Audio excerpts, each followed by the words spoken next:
I'm tired today. Today's the mobile app programming day. I don't want to do anything at all. Thinking a lot about life this morning. Just life as people know it. It's probably has a more pessimistic bias towards everything simply because the fact that it's mostly what I'm running into. But it seems like that, most people are caught up in their relationships with other people in a negative way. They're caught up in conforming to a certain, I call them streams, in order to be able to socialize with other people.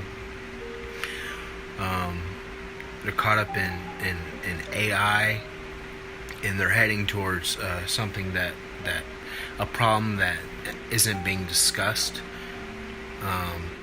And then there are other problems that are being discussed that are really not as close to being problems when you actually understand the engineering, what they're talking about. And I'm ahead as far as what's being talked about. I'm far ahead. So I see these things, and I'm working for a lot of people, even though they don't know about it, on problems that they don't know that they're going to have. I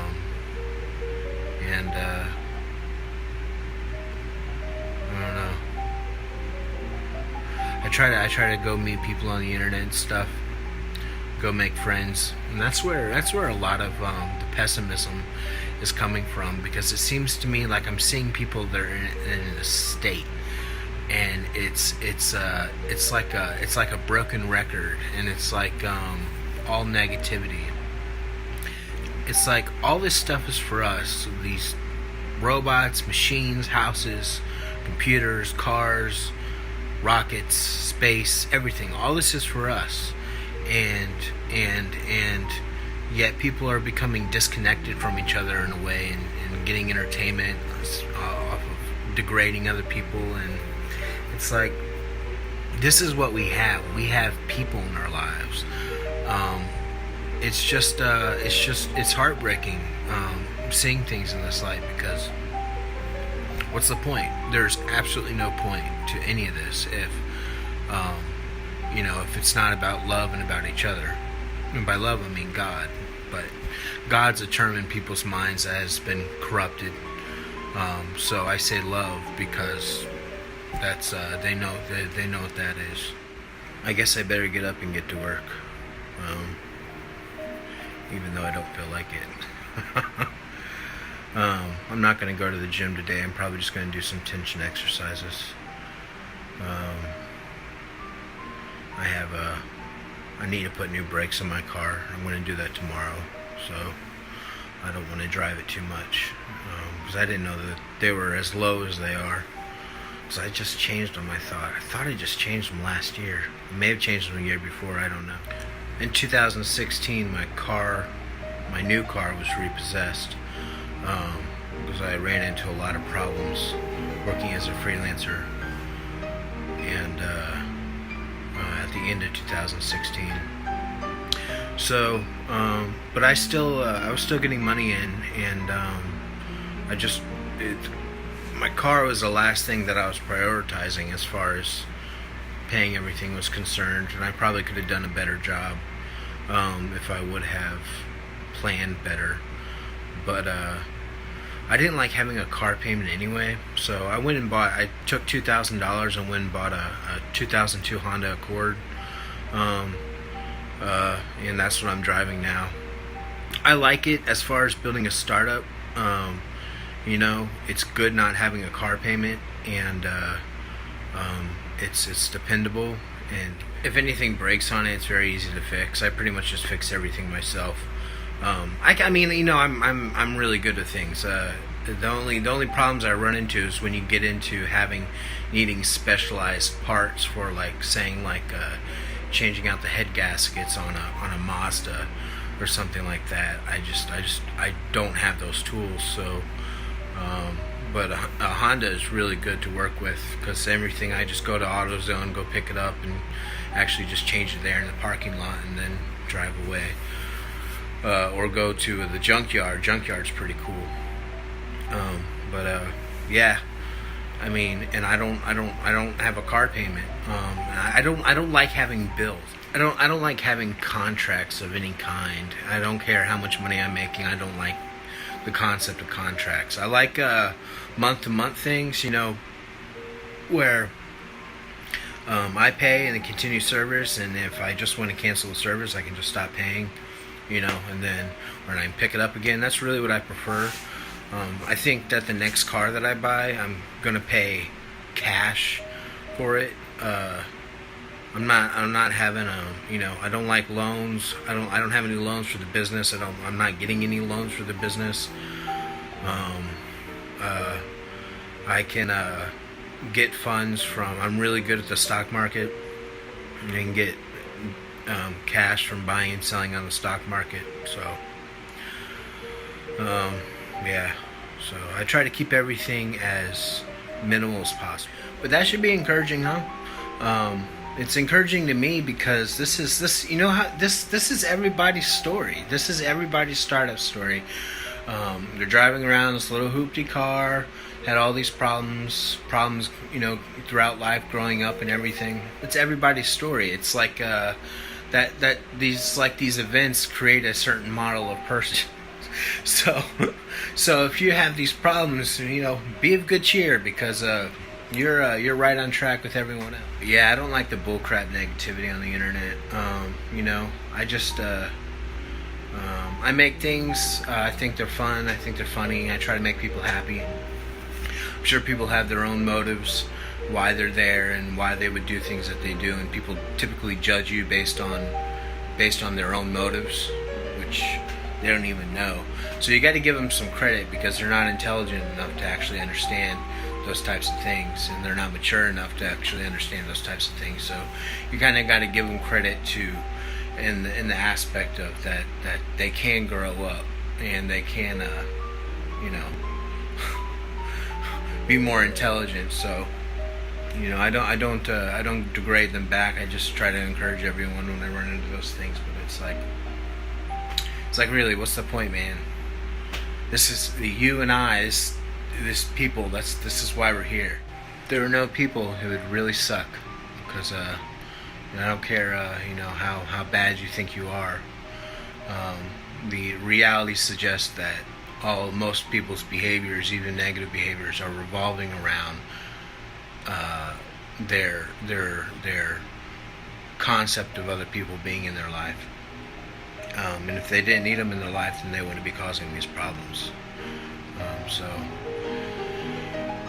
So pretty much, I think everyone's just kind of hurt. Not everyone, everyone's been hurt. I think maybe in some ways everyone's still kind of hurt, but that's what I know, and that's why I'm very patient with people because they're just hurt, right? And even when they say they don't need anybody in their life, the fact is they're acting the way they are acting because of their relationship with other people and their desire to have better relationships.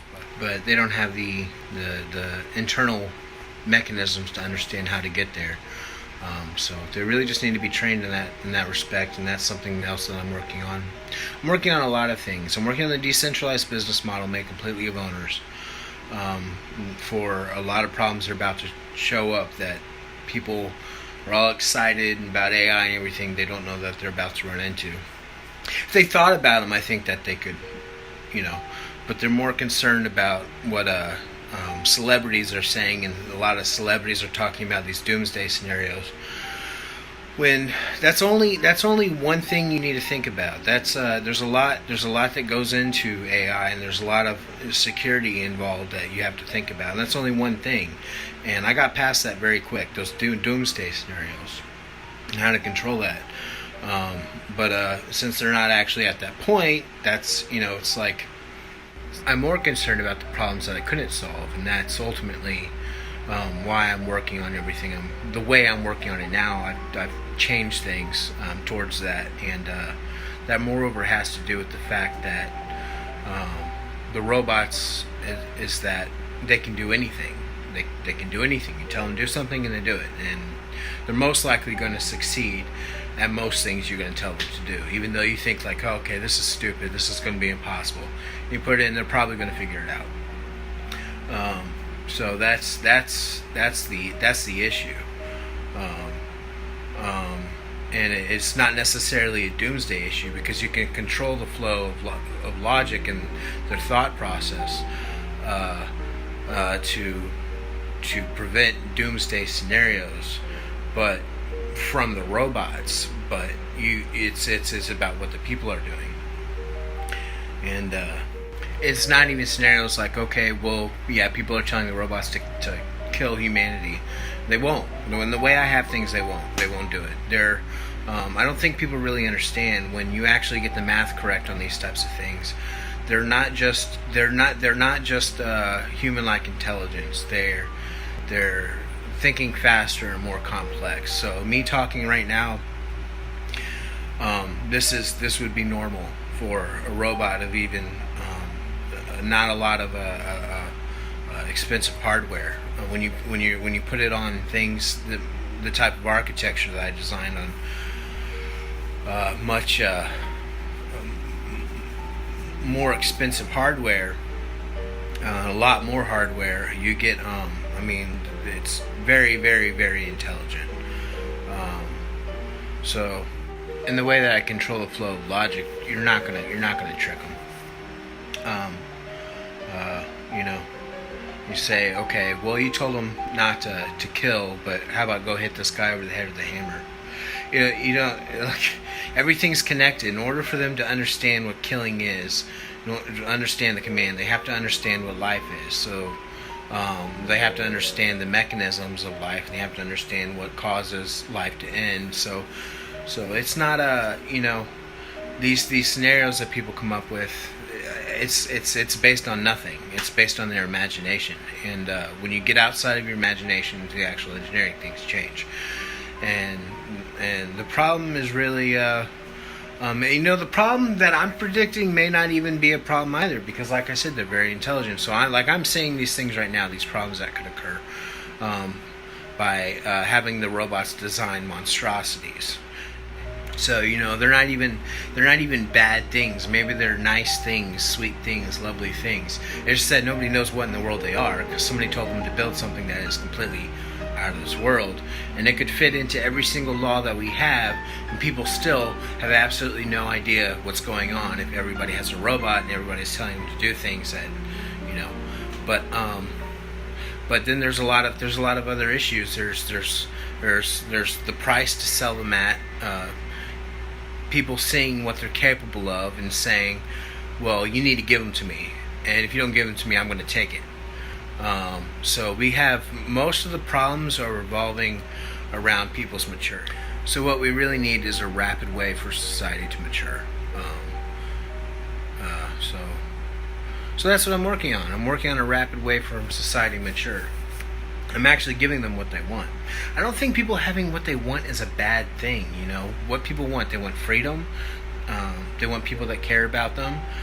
They want nice things. They want to be wealthy. Cool. They want to make their own decisions. They want to be respected. They want to be valued. None of this is bad. So the problems always come with the solutions. So I'm creating the solutions, better solutions, before they get to the bigger problems, and putting the solutions out there for the bigger problems. So hopefully before they come to the big problems, they have the big solutions first, and then those problems are small problems. But I think that you start off by giving people what they want and opening their mind further to what's possible in life, because that's a lot of people's problem is that they feel that they're stuck, and they just don't need to feel like they're stuck. Typically the way people's minds work, and I think the way capitalism has trained their minds to work, is that in order for me to get what I want, you have to have less. And that's not. It doesn't have to be that way. There's better ways to think about the problem. And so it's always a rat race. It's always, who's going to be first in line, who's going to be the one. So ultimately, if you just show them something better, now they can say, oh, okay, right, oh, and then they get to experience it, and they say, okay, yes, this is better. And it's not an alternative to capitalism. It's a system within capitalism that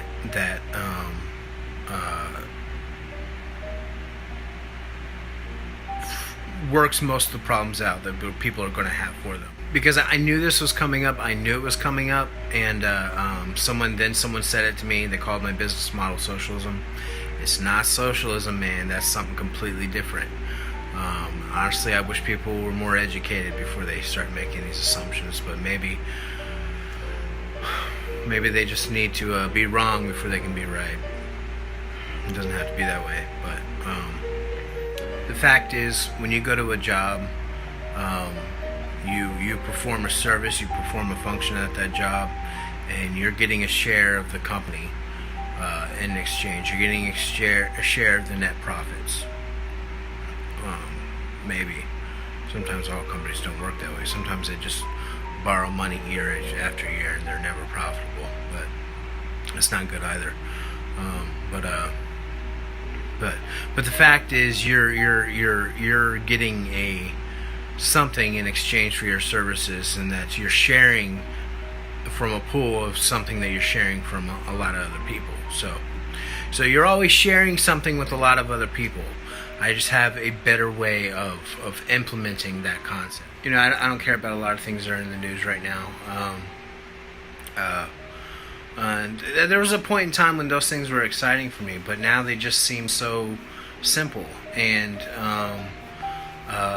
they don't make a lot of sense. I don't care about going to Mars.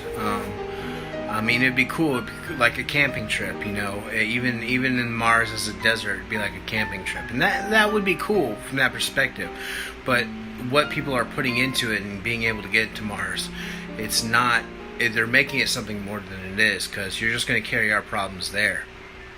So love is more important, and there's actually better things than going to a radioactive desert.